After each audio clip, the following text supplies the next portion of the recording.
A Calgary driver has been charged after excessive speeding. Calgary police clocked a driver going 85 kilometers an hour over the speed limit in a construction zone.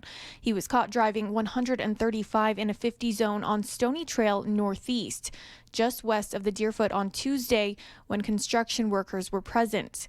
Police also say it was dark and road conditions were poor, given the rainy conditions this week, and the driver will face charges under the criminal code. In a release, Calgary police say officers are seeing more high-speed driving offenses lately, and it's becoming common to see drivers going 50 over. They say a number of drivers have been clocked doing 100 over the limit.